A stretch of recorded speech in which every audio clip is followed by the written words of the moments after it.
125번 파라샤인데요. 민수기 35장 9절부터 36장 13절까지 내용인데, 도피성, 이제 민수기 35장은 도피성 이야기고, 36장은 슬로브아스 딸들이 땅을 유산받는데 왜 딸들인 우리는 안 주냐?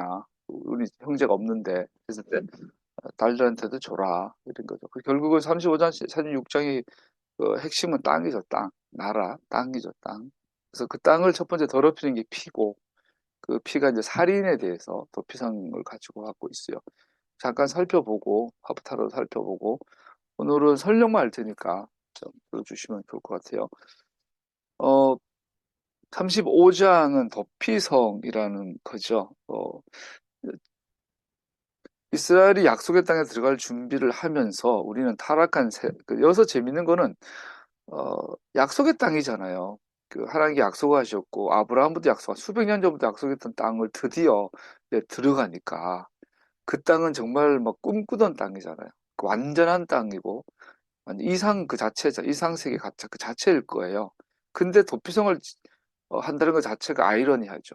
아니 몇천 년, 몇백 년 전부터 하나님께 약속하셨던 그 약속의 땅, 젖과 꿀이 흐르는 축복의 땅인데 어떻게 거기에 갔더니 살인자가 있냐? 그 도피성 자체가 살인자가 있다는 걸 전제한 거잖아요. 그래서 아니 하나님이 나라를 상징하는 그 땅 하아레츠에 들어가는데 거기에서 살인이 일어날 경우를 위해서 도피성을 준비해라. 이게 굉장히 아이러니하잖아요. 그죠? 그래서 우리가 이런 질문 해볼 수 있죠. 본문 가기 전부터. 하나님의 나라, 즉 천국은 이상 세계인가 현실 세계인가? 우리가 천국 들어가면 뭐 다 해결된 줄 알아요. 그죠? 하나님 나라가 이 땅에 이루어지면 다 그냥 한순간에 뿅 하고 다 될 것 같아요. 새하늘 새 땅이 어느 날 순간에 그냥 어제까지는 옛날 하늘 옛날 땅인데 오늘은 그러될 줄 알아요. 이게 이제 천국을 생각할 때 우리가 특히 우리 동양적 사고에서 이승과 저승, 죽어서 가는 세상 이렇게 생각하는 오해가 되죠. 하나님의 나라는 지극히 정치적이고 지극히 현실적이고 지극히 물리적이고 지극히 실제적이라는 거. 우리가 제가 지난주 그런 비유를 드렸는데 지난주 춘천에 있을 때 진짜 눈이 어마어마하게 왔어요. 그 눈이 와서 이제 아침에도 나가보고 밤에도 나가보고 그날날 또 나가봤는데 정말 예뻐요. 정말 아름다워. 사진 찍은 거 있어요. 다 깨끗해요. 눈이 오니까 정말 깨끗해. 근데 그날 알다시피 그 다음날 곧바로 영상으로 올랐잖아요. 그 다음날 오후 되니까 다 녹아버리더라고요. 녹으면은 뭐 극단적으로 표현한다면 정말 진짜 이상세계처럼 이런 아름다운데 눈이 녹으니까 예쁜 둔덕이 죽은 개야. 개가 막 썩어가고 있고. 너무 예뻤던 언덕이 눈이 녹고 나니까 뭐 거름더미야. 파리가 날리고 부더기가 돌아요. 그러니까 이상과 현실이 공존하고 있는 거죠. 하나님의 나라. 우리는 그러면은 하나님의 나라는 여기는 아니야. 이 세상은 악하고, 이 세상은 열등하고, 보이는 것은 열등하고, 물리적인 세계는 악하고, 그래서 빨리 한 많은 이 세상, 한 500년 살 일도 없고, 빨리 죽어서 가자. 우리가, 사람이 나이가 들고, 이제 사는 게 힘들어지면, 본능적으로 죽음을 생각하거든요. 그만하고 싶다. 자살이 우리 인간의 모든 본성에 녹아있죠. 끝내고 싶다. 자살이라는 것은 자기 스스로 자기 생계를 마감하는 거는 인간만 그러죠. 동물들은 자살이라는 그게 없잖아요.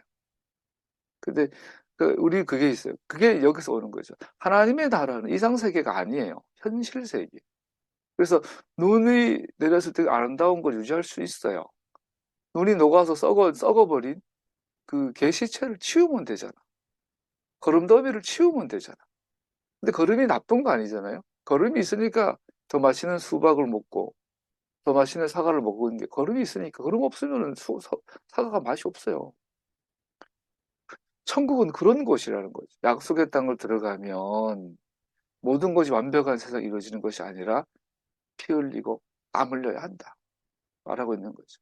예수님 오시기 전까지 우리는 그런 하나님 나라 백성으로서의 삶을 포기하면 안 되는 거죠. 그걸 도피성을 통해서 우리 현실을 자각하게 해주죠.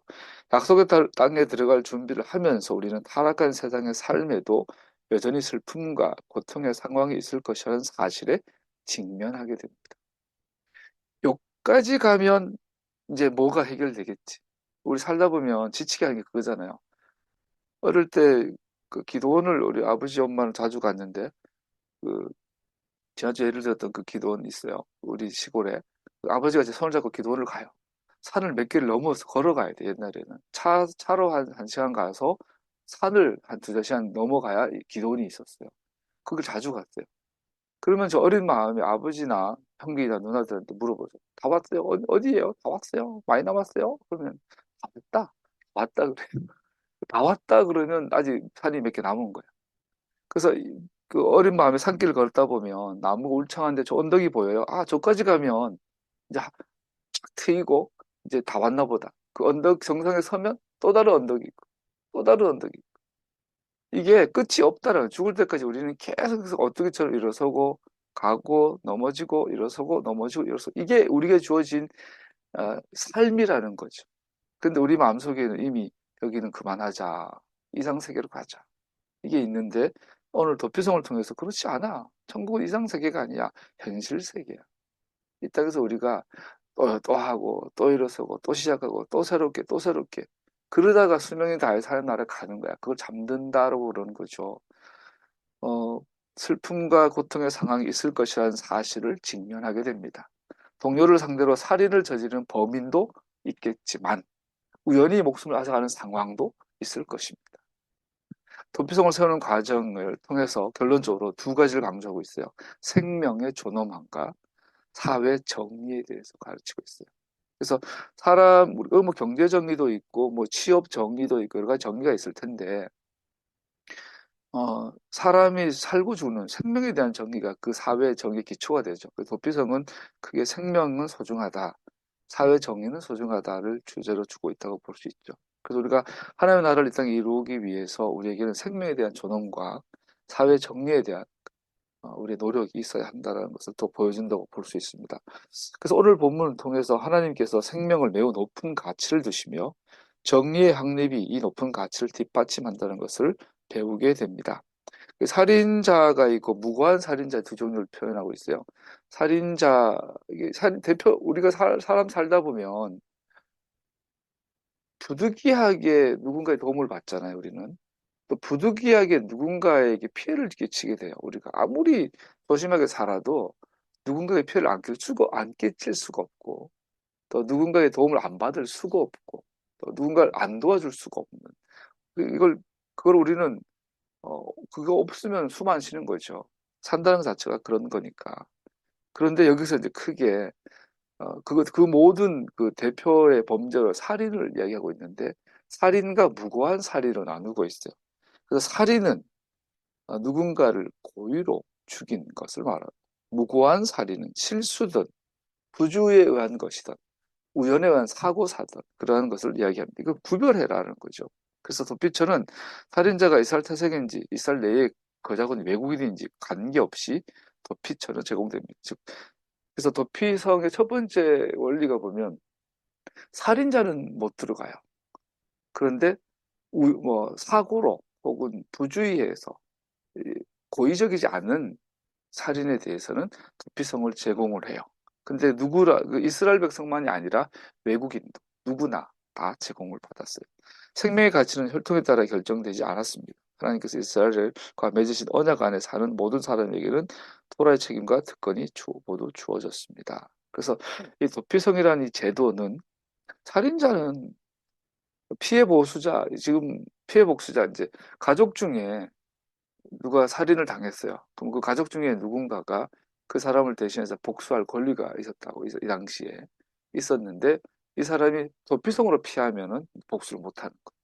그런데 얘가 도피성을 나와 돌아다니다가 만나면 보복해도 된다. 이런 원시적인 지금 상태인 거죠. 그래서 이걸 통해서 말씀드린 것처럼, 이 도피성에 들어갈 수 있는 것은 살인자가 아니라면, 고의적인 살인자가 아니라면, 혈통이든 상관없이 예, 피할 수 있다. 첫 번째 도피성. 두 번째 도피성의 의의라고 한다면은 특징이 있어요.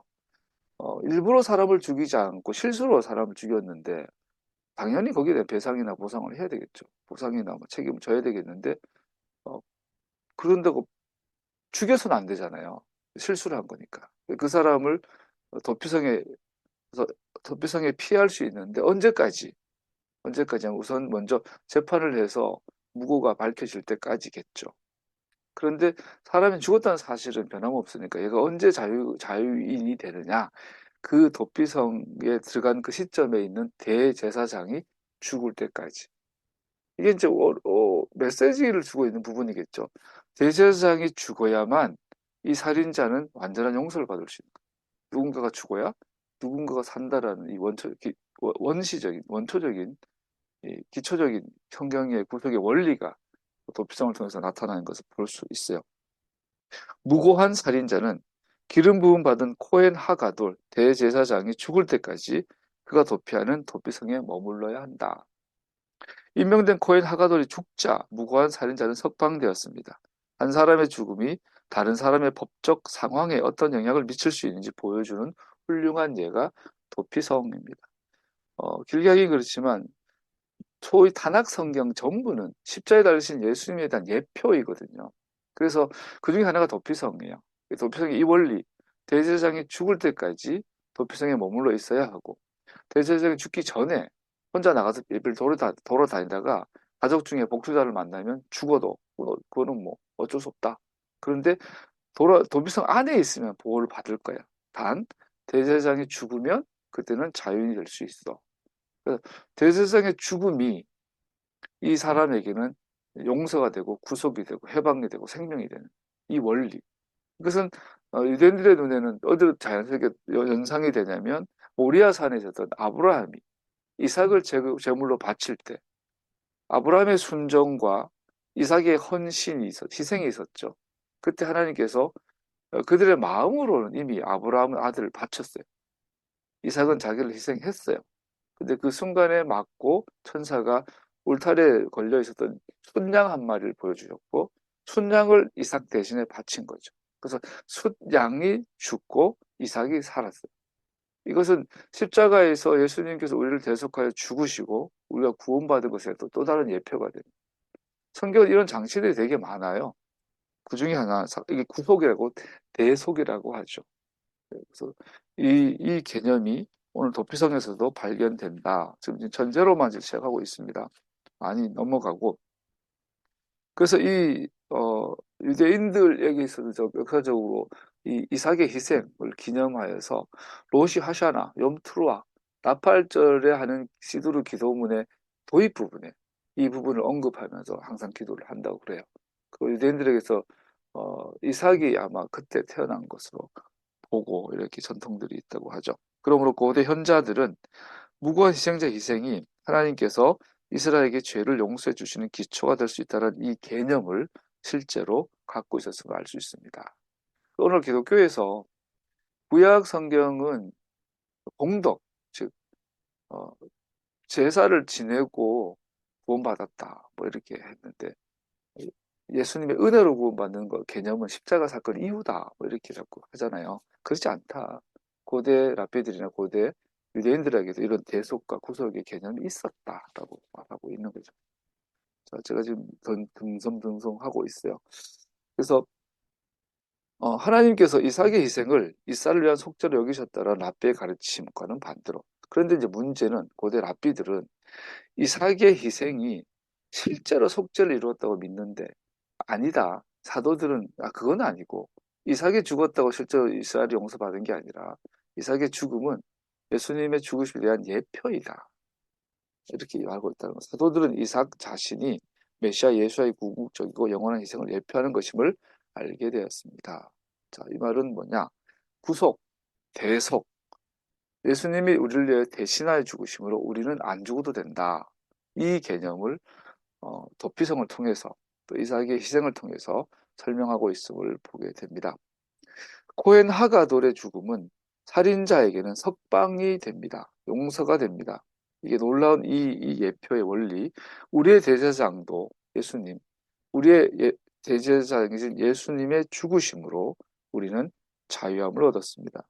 그러나 이 두 가지엔 중요한 차이점이 있습니다. 우리는 무죄가 아니라 죄가 있었기 때문에 실제로 도피성에 있을 권리가 없었습니다. 이 도피성은 살인한 죄를 지었지만 실제로는 어, 범죄한 건 아닌 거죠. 실수한 거죠. 그렇게 피한 사람들이었는데 반대로 우리는 실제로 죄인이다. 그런데 우리가 도피성 안에, 즉 예수님 안에 머물 수 있는 자격이 주어진 것이다. 은혜라는 것을 발전되는 것을 볼 수 있습니다.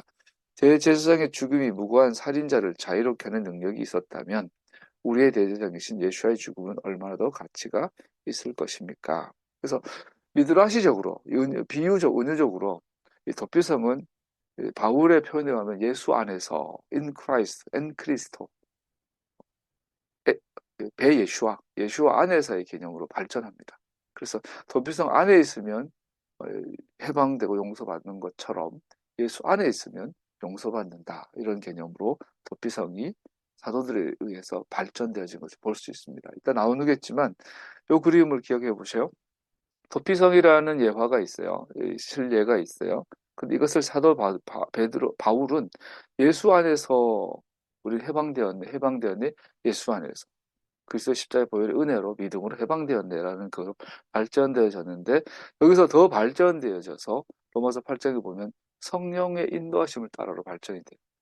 그래서 예수 안에서 도피성의 가장 기초적인 목적은 뭐죠? 땅을 더럽히지 않기 위해서.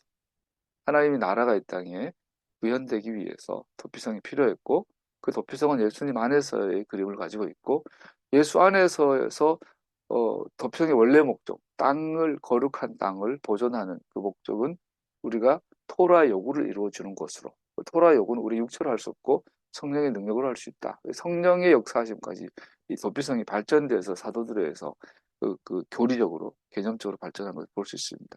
이따가 마지막에 잠깐 설명하기로 하고요. 좀 더 이제 본문으로 들어가 보면 16절에서 24절까지 보면 살인의 종류들이 나와요. 그게 살인이냐, 과실치사냐. 그러면 구체적으로 첫 번째 우발적인 경우, 죽일 의도는 없었는데 사람이 막 실수로 그런 경우가 있잖아요. 우발적으로. 두 번째는 부주의해서 부주의한 경우. 제가 10월 25일 날 개인 사업자를 내고 야간 택배를 하면서 1톤 봉고 탑차를 중고로 구입을 했어요. 그 한 달 정도 하다가 아, 이제 중고를 샀으니까 점검하러 여기 하남 덕평 어디 있는 그 기아 오토큐에 갔어요. 그 점검을 받고 했더니 거의 80만 원 가까이 수리를 했어요. 뭐 오일류 다 교환하고 브레이크 패드 교환. 그리고 그날 비가 오는 날이어서 타고 오는데 몰랐어요. 그날 밤부터 야간 근무를 하는데 차가 석 소리가 나는 거예요. 브레이크 밟을 때만. 한 3일을 탔어요. 근데 주말이었어가지고 어떻게 문을 닫아. 그 다음 주 월요일 날까지 탔어요. 근데 그날 새벽에, 월요일 날 새벽이 되죠. 짐을 가득 싣고 이제 배송을 시작을 했는데 갑자기 브레이크가 끝까지 밟히면서 브레이크가 완전히 먹통이 되고 앞에 이제 신호등이었고 이제 뭐 차 자체가 그냥 스케이트처럼 밀리는 거예요. 아무리 브레이크를 밟아도. 너무 놀래가지고 차를 급하게 이제 여기 갓게 되 다행히 차가 없었어요. 새벽이라서. 차가 갓게 되고 큰일 난 거죠. 그러다가 몇 번 브레이크 밟았더니 다시 이제 듣는 거예요. 그날 밤에 진짜 바짝 긴장하면서 그날 하루 밤새 일을 하고 새벽에 6시에 곧바로 하남으로 갔어요. 그래서 오토큐 문 열리다가 차 안에서 그 추운데 버블 떠면서 기다렸어요. 그 9시에 되니까 문을 열더라고. 그래서 그 주인한테, 아니, 브레이크 그저께 했는데 얘가 소리 나더라 하고 뜯었더니 브레이크 패드가 그냥 박살이 나 있는 거야. 알고 봤더니 그 직원이 조립 불량이었어요. 조립을 잘못해가지고 왼쪽 브레이크 하나가 그냥 박살이 나 있었던 거야. 내가 그거 탔으면은 아마 그 사고 나가 나는 죽었을 수도 있어요. 다른 차를 박았다면 나도 죽고 남도 죽었을 수도 있어요. 그 오토키의 기아 직원의 부주의로 말미암아 몇 명이나 죽을 수 이게 이런 경우가 부주의한 살인이 돼요. 내가 와 등골이 오싹해요. 근데 그럼 사과 한마디 안 해. 그래서 신고해 버리려다가 그래서 그날 그 오전 내내 잠 못 자고 졸면서 다 교체하고 왔는데도 지금까지 불안해요. 특히 오늘 같은 그런 기계 만진 사람들은 부주의한 경우는 정말로 다른 사람의 생명이 직결될 수도 있겠죠. 이런 경우도 있고. 또 세 번째로는 높은 수준의 과실, 뭐 정확하게 말할 수 없지만 어, 그러니까 그 정비불량도 높은 수준의 과실이 될 수도 있겠죠. 그 부주의한 그러니까 높은 수준의 과실은 또 겹쳐지기도 하겠죠. 이런 경우도 고의적인 살인은 아니다. 만약 그때 사고 나서 죽었으면 쟤네들 벌금 말고 뭐 사고 사니까 2, 3년 받고 집행유예 풀려났을 거야. 그 죽은 사람 억울한 거지. 이런 경우가 많죠. 마지막으로 이제 고의적이었다면 앞에 세 가지 경우는 오늘 본문에 의하면 그냥 실수로 이렇게 용서에 정상 참작이 가능한 살인이라면 네 번째 고의로 사람을 죽인 경우는 이거는 들어서 볼 필요 없어요. 그냥 가족 중에 한 명이 가서 그냥 쳐 죽이면 돼요. 이런 경우였어요. 그래서 그럼에도 불구하고 이때도 법원에서 재판이라는 사법 제도를 통해서 유무죄를 밝혔다고 해요. 그래서 회중들 가운데 그 사건 사고를 가져와서 판결을 하자 했던 거고 여기서 회중이라고 표현되어 있는데 이 회중은 일반인들이 아니라 오늘만 재판가 전문가들이에요. 그래서 판사들의 모임이라고 하는 게 회중이에요. 오늘 보면 예다라고 되어 있어요. 칼이 아니고 예다라고 표현되어 있고요. 자, 요런 오늘 본문 내용이 그런 거인데 그 의미를 잠깐 살펴보고 마치도록 하죠.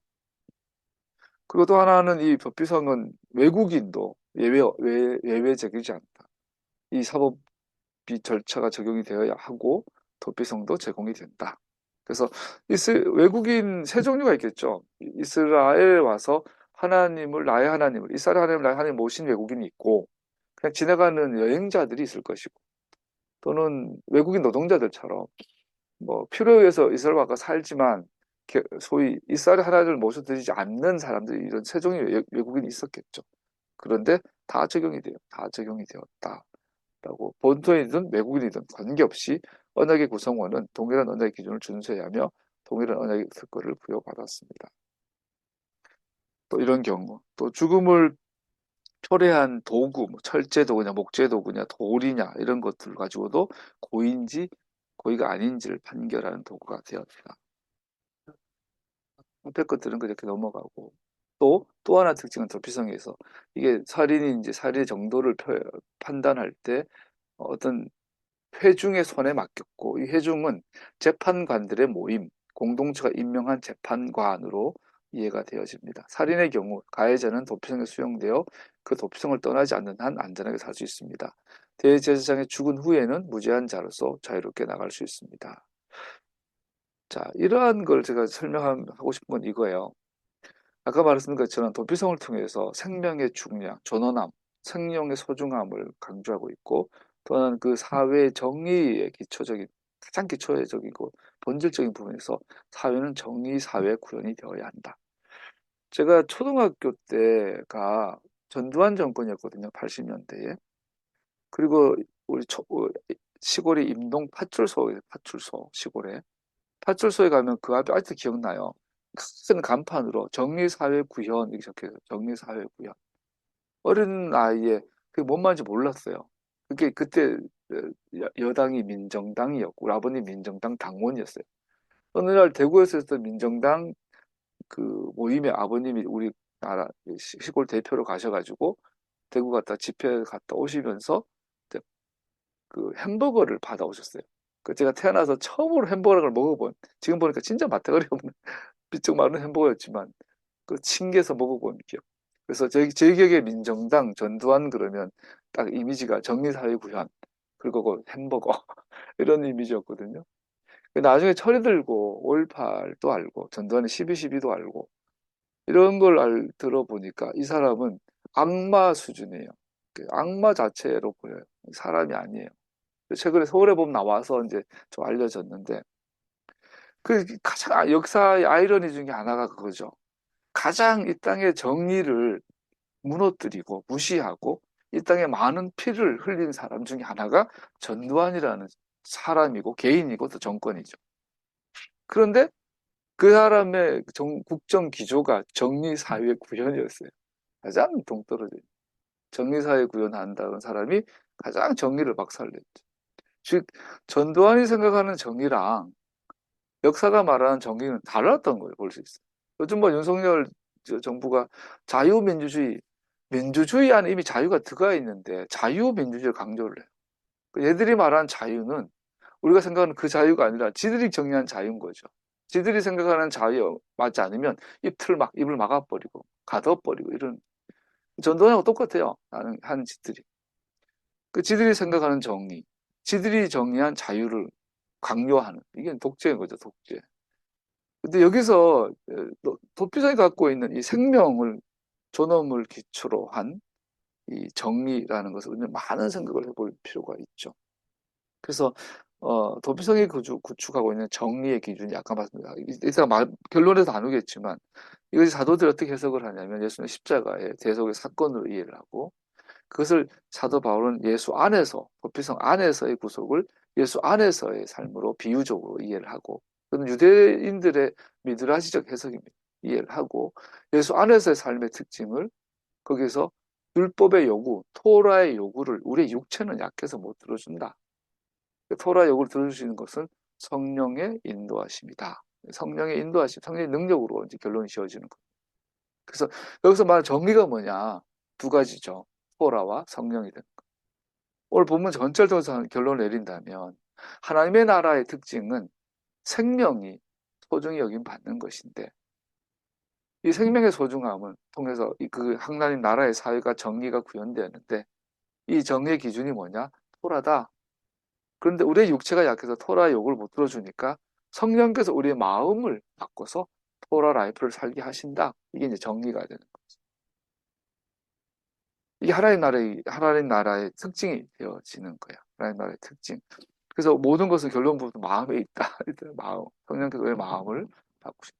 여러분, 요즘 그 과학 쪽에 관심을 가지고 보면 정말 어마어마한 일들이 나고 있거든요, 지금. 전체적으로, 물리학적으로, 의학적으로 막 지금 어마어마한 일들이 일어나고 있거든요. 근데 이런 어마어마한 일들이 어디서 시작이 됐어요? 다 마음에서 시작된 거거든요. 어떤 과학자가 앨런 머스크인가? 일론 머스크가 화성에 가고 싶다. 화성에 정착촌 갖고 싶다. 이 마음의 생각이 오늘날 테슬라가 나오고 스페이스X가 나오고 우리 모든 인간이 만든 모든 것은 물리적인 이 모든 결과물들은 사실 마음에서 시작된 것들이거든요. 날고 싶다. 멀리 한 가보고 싶다. 우주 밖에 나가고 싶다. 이런 마음에 시작된 거예요. 그래서 진짜 힘은 마음인 거죠. 우리의 마음. 사람의 마음이 그것을 향하면 그것을 어딥니까? 아가서에 보면 사람의 마음에 불이 붙으면 그걸 끌 게 없어요. 홍수가 밀려도 그 마음에 붙은 불을 끌 수가 없어요. 그래서 그 결국은 능력은 마음이고 그 마음을 변화시키는 것이 성령이다. 근데 그 성령께서 우리의 마음을 어디로 변화시키는가? 토라로 변화시키는. 그래서 하나님의 말씀대로 사는 것은 멀리 있는 것도 아니고 높이 있는 것도 아니고 어려운 게 아니다. 네 입에 있고 네 마음에 있다 이렇게 하는 거예요. 거듭남. 그래서 도피성이라는 것을 통해서 그렇게 이제 신학이 개념이 확장이 되는 것을 우리가 볼 수 있습니다. 그러면서 여러분과 제 마음이 예, 하나님의 나라, 하나님의 땅이라는 것으로 이렇게 갈 수 있는 열망으로 그렇게 발전되어지면 너무 좋을 것 같아요. 좀 더 본문만 살펴보고 마치죠. 오늘 빨리 맞춰야 돼요. PPT 하다가 어제 제가 여행을 갔다 왔잖아요. 그래서 나는 PPT 작업을 3년 걸 다 해놨으니까 문제 없어. 그리고 밤에 와가지고 PPT를 딱 틀었는데 내가 그 3년째 토라 포션 가운데 어제 거를 번역을 안 해놓은 거야. 영어 원문으로 있는 거야. 참 큰일 났다 싶어가지고 뭘 했냐? 밥하고 구글 번역기 그거 있잖아요. 뭐 그거 3개를 깔았어. 그래서 어제 토라 포션 다 돌렸는데 구글 번역이 제일 마음에 들어서 그걸로 해왔어요. 그걸 좀 꺼가지고 하고 있으니까 여러분 이해하시고 알아서 은혜 받으시기를 진리를 배우시기를. 그래서 오늘 파라샤는 마지막에 이제 땅의 부족의 상속될 땅의 문제로 이제 기결이 됩니다. 그래서 이 땅을 더럽히는 것은 살인으로 대표되는 범죄가 되는 것이고 이 땅을 깨끗하게 하는 것은 이 살인 문제를 법적으로 해결하는 정의 사회를 전두환이 말하는 그 정의 말고 토라가 기준이 되고 성령께서 우리의 마음을 변화시켜 감동 우리 마음에 토라를 향한 열망을 주셔서 나라와 그 땅과 그 하나님에 대한 열망을 주셔서 이루시는 그 나라, 그 나라가 우리의 이제 목적이 되고 우리의 가야 될 방향이 되는데 그 기초가 뭐냐? 바로 정의구현이다. 정의구현이다라는 걸 말하고 있어요. 그래서 이 아모스에서 보면 정의가 물같이 공법이 하수같이 공의가 하수같이 흘러가는 나라를 세워라. 정의가 구현된다. 우리를 돌아보면 이게 굉장히 부담됩니다. 정의를 구현한다라는 것은 살인이라는 아주 궁극적인 아주 최종적인 범죄를 얘기하고 있지만 작게는 누군가의 마음을 속상했다거나 보편 하나 훔친 거, 누군가의 작은 피해 끼친 것도 다 그 범주 안에 들어가죠. 그리고 이 땅을 살아가면서 얼마나 그 빌립보서인가요? 남을 나보다 낫게 여겨라.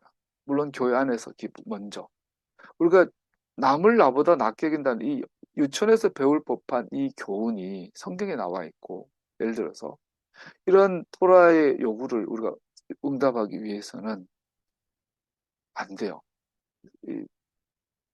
이제 저도 이제 50이 넘어가고 주변에 다 50, 60 된 사람들하고만 만나게 되잖아요. 난 60대 사람들 만나고 커피 마실 거라고 상상을 못 했는데 요즘 만나면 다 60대야. 근데 이 노인네들하고 대화를 해보면요. 느낌이 있어요. 그 찔겨요. 찔기다는 느낌이 들어요. 나이 든 사람들하고 대화를 해보면 근데 다른 사람들도 아마 에노기가 날 보면 우리 아버지 참 찔기다. 늙으면 그 속살은 맛대가리가 없고 껍데기만 찔긴 느낌이에요. 정말로 고집이 마음이 굳었어. 우리 형제들을 만나도 주변에 뭐 목사님들을 만나도 나이 든 사람들은 물론 다 그런 건 아닙니다. 근데 저도 내가 내 자신을 봐도 나이가 드니까 참 고집스러워진다. 생각이 굳고 안목이 좁아지고 되게 고집스러워진다. 지금 민주당 공천을 보면서 느끼지 않아요? 임종석 보면서 완전 그 찔긴 고집 안 보여요? 임종석, 윤영찬, 예? 이낙연 이런 인간들 어? 그런 사람들 보면 홍리포, 홍영표 막 이런 인간들 생각만 해도 어우 찔긴다. 맛이 없어요. 우리가 밥 먹을 때 고기가 부드러워야 맛있잖아. 그런 느낌이 들어요. 왜? 이 성령으로 마음이 감동 감화되면 반대로 어린아이도 아니죠. 야들야들 부들부들 하나님 앞에서 말씀 앞에 떠는 자세로 나. 반대로가 되면 막 이건 이렇고 저건 저렇고 막 이게 복잡하고 단단해지고 딱딱해지고 고집스러워져. 살인이 갖고 있는 그거라고 봐요. 생명이라는 것은 어릴 때 태어나면 어린아이들은 어제 시골 갔는데 형님 집에 갔더니 형님 이마트를 갔는데 유정란이 있더래. 그 형님이 농장에 있으니까 그 청개를 키우거든요. 그래서 될까 싶어 가지고 그 유정란 한 판을 사 가지고 계란 부화 안에 넣어 봤대요. 어제 갔는데 막 빽빽 똑똑똑똑 거리고 빽빽 거려서 봤더니 일단 나도 처음 봤어요. 이마트에서 산 유정란에서 병아리가 뿌리를 쪼아 가지고 그 계란에 구멍을 내는 걸 내가 봤다니까 이제. 형님 보더니 요놈 살겠다. 그리고 지가 구멍 뚫어놓으면 좀 살아요. 걔네들은 들어가서 껍질 까주더라고. 그 핏덩어리야. 피가 묻어있는 요만한 병아리인데 놔뒀 한 시간 지나니까 걔가 마르더니 이게 비틀비틀 걸어 다녀. 그 걔를 옆에 이제 옮겨놨더니 얘가 이렇게 자. 근데 어릴 때 병아리는 자면 죽거든요. 시든병 이래가지고 죽는데 죽나 보다 해가지고 저 종이 박스를 치니까 애가 애들이 화들짝 놀래가지고 삐약삐약 하고 또 돌아다녀. 너무 귀여워요. 병아리 보세요. 진짜 귀여워요. 깨물고 싶으면 깨물면 죽지. 돼지 새끼 봤어요? 돼지. 저를 돼지 키우는데 돼지 새끼가 얼마나 귀여운지 아세요? 돼지 요만할 때 만져보면요. 돼지 몸에 냄새도 안 나요. 그거 돼지 몸에는 어떤 지저분한 게 전혀 안 보여. 깨끗해요. 정말 깨끗해요. 새끼 돼지. 그거 정말 이뻐요. 이게 이제 크다 보면 이제 막 맛있어 보이고 징그러워지는데 어릴 때 돼지 저 많이 키웠죠. 염소, 심지어 쥐야요, 쥐. 쥐는 저도 막 사슬라지 치는데 쥐 새끼도 진짜 귀엽습니다. 요만할 때. 그 피덩어리 빠지고 이제 털 좀 날 때 쥐도 되게 귀엽습니다. 새끼들의 특징은 뭐죠? 생명으로 충만한 사람은 태어난 순간부터 생명이 100이라면 10살 되면 이제 생명 90을 준 거고, 20살 되면 생명 80을 준 거예요. 나이 들수록 생명의 계기가 낮아지는 거잖아요. 인간이 죽어가는 거잖아요. 그럼 태어나는 그 순간이 생명 만땅이죠. 생명 만땅. 특징이 뭐예요? 부드럽, 야들야들. 그거 수용성 100. 태어난 엄마가 애한테 그러죠. 조류들이 태어나서 눈 떴는데 삐약하고 눈 떴는데 이게 사람이면 얘가 엄마가 되는. 수용성 100이야. 100. 부드럽다. 부드러운 마음이라는 특징이죠. 어린아이답다라는 게 그런 거죠. 나이가 들수록 생명이 가득하다가 생명이 빠져나갈수록 고집스러워지고 딱딱해지고 징그러워지죠. 우리 아이들도 키우다가 지금 뭐 주원이 이제 초등학교 들어가니까 아직은 그냥 예쁠걸? 근데 저희가 10년만 지나봐봐. 엄마 지연이가 주원을 안기가 부담이 돼. 총각냄새 픽픽 나고 막 아저씨 냄새 나고 막 아우 이래 된다고. 사람이 그런 것처럼 생명이 가득할 때는 그 진짜 그 자체가 완전하죠. 정말. 송아지 새끼 봤어요? 진짜 귀엽습니다. 염소 새끼 진짜 귀엽습니다. 고슴도치 새끼조차도 진짜 막 진짜 정말 귀엽습니다. 얘들. 오늘 본문을 통해서 생명의 소중함을 말하면서 그 생명을 거둬는 자에 대해 법을 정의를 이야기하면서 어, 그거 말씀드린 것처럼 토라와 성령까지 가는 걸 볼 수 있어요. 그것도 성령이 우리의 마음을 변화시켜서 토라로 향하게 하는 것으로 도피성은 결국은 마무리가 됩니다.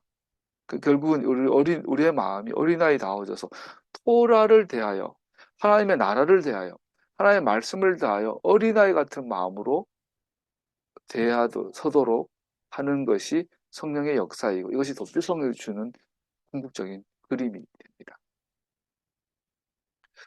그것이 오늘 본문을 주고 있는 것이고 그것이 되지 않았는 것을 우리는 살인이라고 보고 있는 것도 문제가 되죠. 생명의 신성함은 가장 높은 기준으로 유지되어야 합니다. 이런 이유로 땅은 매우 중요합니다. 땅은 하나님께서 그분의 백성이 그분을 예배하는 삶을 살도록 정하신 장소입니다. 이런 의미에서 그 땅에 거주하든 그렇지 않든 그분의 모든 자녀는 그 방향으로 가고 있으며 마음속에 그분과 함께 있다는 것을 갖고 있어야 합니다.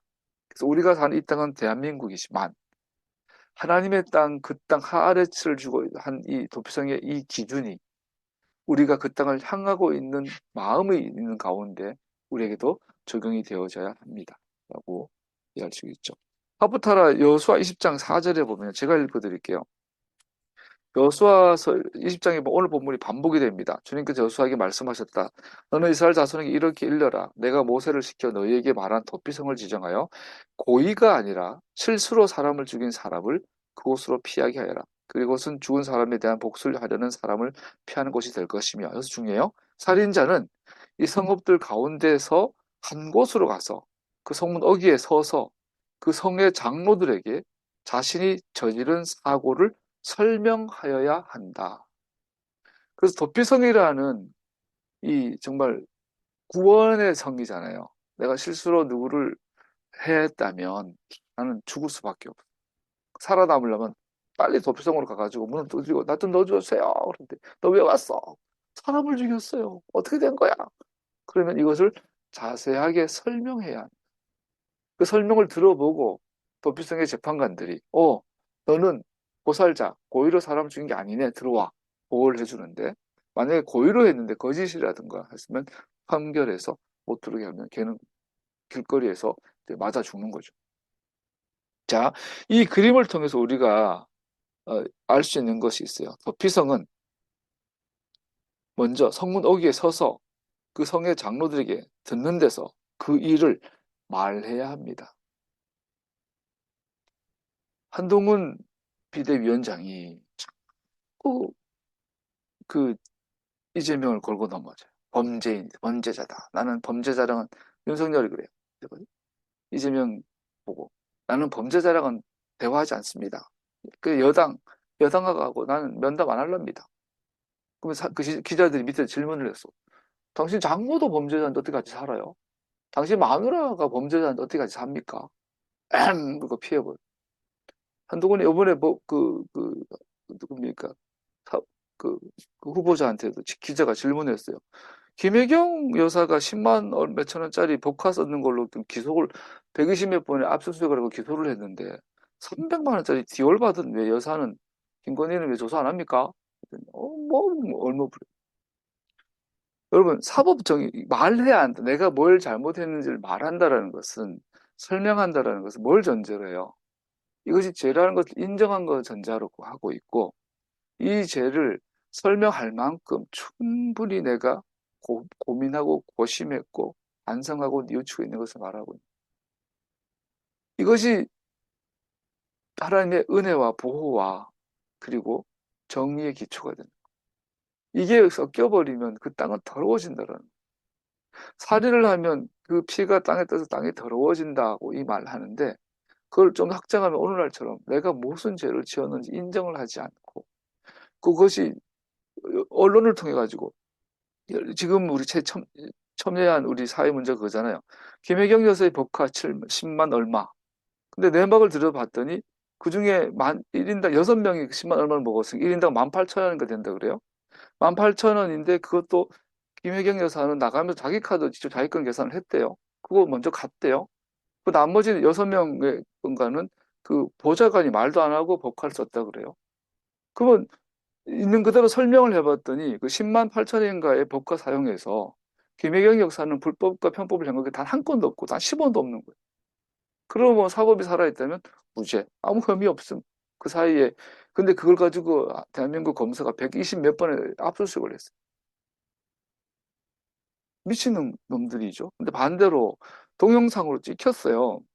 칼레침 택택 뱉어가면서 지가 오라 해서 갔어요. 그 300만 원짜리 디오를 받았어요. 그런데도 조사도 안 하고 압수수색 한 번도 안 하고 지금 그 담당 검사가 그러고 있대요. 아 이거 조사는 해야 되는데 김건희 소환할 거다. 그러고 있대요. 젊은 검사들은. 자 이것만 우리 살아가는 현실을 보세요. 제가 죄를 지었습니다라고 도피성 입구에 가서 재판관들한테 말해야 한다. 이게 여호수아 20장이에요. 반대로 그렇다면 우리를 돌아보면 오늘 예수 믿는 우리가 대한민국 국민으로 살아갈 때 이러한 사회적인 이런 문제들에 우리는 어떻게 반응해야 합니까? 우리 삶의 모든 것이 기준이 되잖아요. 초등학교 입학하는 문제, 어? 학교 가는 거, 취직하는 거, 뭐 다 적용될 수 있잖아요. 그러니까 이런 정리를 구현한다라는 것은 토라의 기초가 되겠죠. 그러면 하프타라 넘어가면 로마서 8장을 찾아봅시다. 로마서 8장에서 1절 8절을 사도 바울은 오늘 본문을 연결해서 이해하고 있다고 볼 수 있을 것 같습니다. 로마서 8장 1절 8절을 보면 같이 한번 읽어볼게요. 로마서 8장 1절부터입니다. 그러므로 예수 그리스도 안에 있는 사람들은 정죄를 받지 않습니다. 그것은 그리스도 예수 안에서 생명을 누리게 하는 성령의 법이 당신을 죄와 죽음의 법에서 해방하여 주었기 때문입니다. 육신으로 말미암아 율법이 미약해져서 해낼 수 없었던 그 일을 하나님께서 해결하셨습니다. 곧 하나님께서는 자기 아들을 죄된 육신을 지닌 모습을 보내셔서 죄를 없애시려고 그 육신에다가 죄의 선고를 내리셨습니다. 그것은 육신을 따라 살지 않고 성령을 따라 사는 우리가 율법의 요구, 토라의 요구하는 바를 이루게 하시려는 것입니다. 육신을 따라 사는 사람은 육신에 속한 것을 생각하나 성령을 따라 사는 사람은 성령에 속한 것을 생각합니다. 마음을 얘기한 거죠. 육신에 속한 생각은 죽음입니다. 그러나 성령에 속한 생각은 생명과 평화입니다. 육신에 속한 생각은 하나님께 품는 적대감입니다. 그것은 하나님의 법을 따르지 않으면 또 복종할 수 없습니다. 육신의 메인 사람은 하나님을 기쁘게 해드릴 수 없습니다. 자, 여기에서 성령의 법이 나오고 죄와 죽음의 법이 나와요. 그럼 우리 소위 교회에서, 기독교에서, 제가 기독교라는 건 개신교, 캐톨릭 다 말하는 겁니다. 에서 성령의 법을 따라야 되고 죄와 죽음의 법을 따라 해야 된다. 그러면서 죄와 죽음의 법 그러면서 3절, 4절 가보면 육신으로 말미암아 율법이 미약해서 토라가 약해서 해낼 수 없었던 그 일을 하나님께서 해결하셨습니다. 그러니까 토라가 약해서 할 수 없는 것이 죄와 죽음의 법과 동일시 여기고 성령의 법은 토라에 반대되는 것을 이게 이해를 하고 있다는 거죠. 기독교에서는. 그러나 이런 번역에서부터 또 해석에서부터 완전히 오류가 되는 거죠.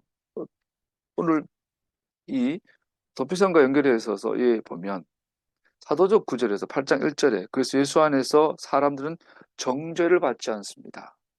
자, 탄악 성경 전체에서 죄를 범한 사람이 정죄받지 않는다라는 아주 대표적인 사건이 도피성 사건입니다. 이 도피성은 단순한 제도일 뿐 아니라 그 땅에 들어가기 전에 그 약속의 땅에 가서 하나님이 세우실 그 나라를 건설함에 있어서 가장 중요한 근간이 되는 제도가 도피성 제도입니다. 이 도피성 제도를 통해서 생명의 소중함이 보존이 되고 그걸 통해서 이 땅이 더러워진 것을 막고 이 땅에 정의가 구현되는 것. 이 도피성 제도가 그 땅을 그 땅답게 하는 굉장히 중요한 제도가 되죠. 그런데 이 도피성이 제공하는 가장 중요한 개념이 뭐예요? 정죄하지 않는다. 피를 흘려서 고의로 사람을 죽인 자는 도피성 자체에 들어가지를 못해요. 살인자는. 그런데 사람이 살다 보면 아까처럼 부주의해서 실수로 워낙 어, 저 시골에 그런 경우 많아요. 그 여기도 나무를 베다가 여기 뭐가 있어. 근데 돌이 굴러 내려가. 나무 베다 보면 나무도 굴러가고 돌도 떨어지고 하는데 밑에 사람이 지나가는 거 모르잖아. 근데 마침 돌이 굴러가고 있는데 사람이 지나가고 있는데 맞으면 죽었어. 그 살인이 아니잖아요. 사고잖아. 근데 그런 경우를 어떻게 돼요? 그 사람은 실수했으니까 책임은 져야 되겠지만 우리는 어떻게 해요? 사회적으로 정죄해서는 안 되죠. 오히려 반대로 사회적으로 그 사람이 재기할 수 있도록 제도적으로 마련해 줘야 되는 게 그게 국가고 나라잖아요. 이렇게 했을 때 그 땅은 더럽혀지는 걸 막을 수 있다라는. 살인자는 사형. 그러나 이런 그 범죄자라고 할 수 없는 거죠. 이런 사람들은 구제할 수 있는 것이 도피성 제도. 정죄를 받지 않습니다. 어디에서? 예수 그리스도 안에서. 마찬가지로 도피성 안에 있는 사람은 정죄하지 않아요. 다만 책임만 물을 뿐이죠. 그건 뭐 어쩔 수 없죠. 반대로 마찬가지로 예수 그리스도 안에 있는 사람은 정죄받지 않습니다. 그래서 이 구조에서 로마서 8장 이 구조 생명의 성령의 법을 이 도피성의 제도 안으로 우리 이해해 볼 수 있어요. 그랬을 때 생명의 성령의 법은 곧 우리 마음에 여호수아 20장 4절에서 내가 모든 죄 지은 것을 말하라 설명하고 있으면 그것을 예다 재판관들이 갖고 있는 토라의 기준을 가지고 적용해 봐서 그래 너는 도피성 들어와 보호해 줄게. 이 그림에서 이해해 볼 수 있는 거죠. 그렇게 했을 때 들어보셔요. 메시아 예수와 안에 있다는 바울의 주요 요지는 도피성에 남아있던 살인자의 사례에서 잘 예시될 수 있습니다. 생명이 보존된 곳은 바로 이곳, 오직 이곳뿐이었습니다. 우리에게도 마찬가지입니다. 메시아 예수와 안에 있는 사람들만이 정죄가 그들에게 이르지 않을 것이라는 확신을 가질 수 있습니다. 그러나 메시아 예수 안에 있는 자들, 즉 육신을 쫓지 않고 영을 쫓아 행하는 자들의 특징이 무엇인지 주의해서 주목해 보십시오. 즉 살인자가 무죄함을 인하여 도피성으로 피신한 것처럼 메시아 예수 안에 있는 자는 성령을 따라 사는 것의 특징이 됩니다. 그리고 바울은 성령을 따라 걷는다는 것이 무엇을 의미하는지 더 자세하게 정의합니다. 그는 토라의 요구가 우리 안에서 이루어졌다라고 말합니다.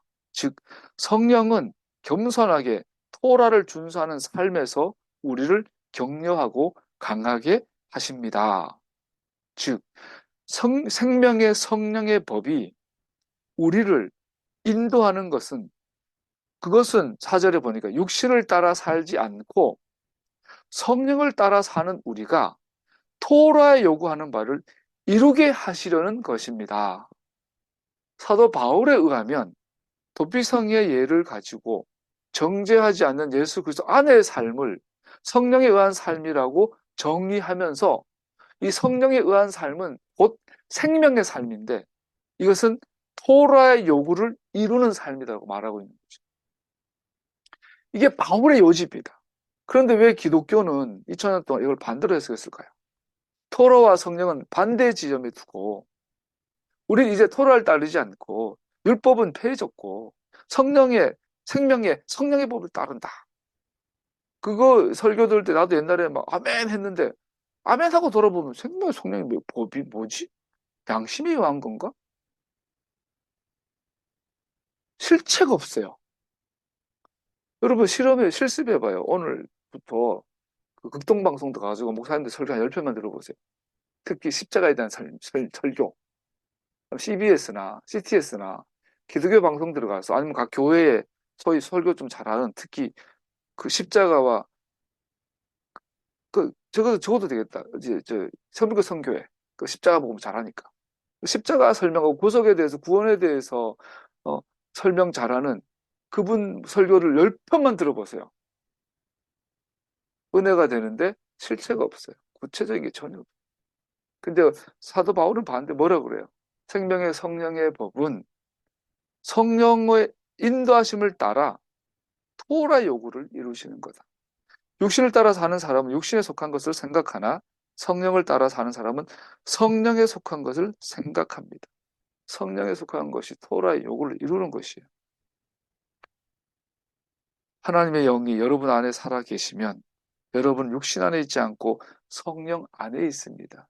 즉 성령께서 우리의 마음을 변화시키셔서 토라의 요구를 이루게 하시는 삶이 바로 성령 안에서의 삶, 예수 그리스도 안의 삶입니다. 누구든지 그리스도의 영이 없으면 그리스도의 사람이 아닙니다. 말씀을 마무리하겠습니다. 살인자가 무죄함을 인하여 도피성으로 피신한 것처럼 메시아 예수 안에 있는 자는 성령을 따라 사는 것이 특징입니다. 바울은 성령을 따라 걷는 것이 무엇을 의미하는지 더 자세하게 정의합니다. 그런 토라 요구가 우리 안에 이루어졌다고 말합니다. 성령은 겸손하게 토라를 준수하는 삶에서 우리를 격려하고 강하게 하십니다. 성령 충만한 삶의 특징이 바로 토라 라이프가 되는 거죠. 토라가 마음을 변화시키는 수단으로 주어진 적은 없습니다. 마음의 변화는 성령이 하시는 거죠. 돌 같은 마음을 육신의 마음으로 바꾸시는 루아흐, 그분의 주권적인 사역에 의해 이루어져야 합니다. 일단 마음이 새로워지면 토라가 그 위에 올바르게 기록될 수 있고 구속받은 개인이 이를 실천할 수 있습니다. 토라 자체의 잘못이 아니라 제 말은 육신의 잘못입니다. 그래서 성령은 토라를 바꾸는 게 아니라 우리의 마음을 바꿔서 육체 안에 토라를 새기는 것이죠.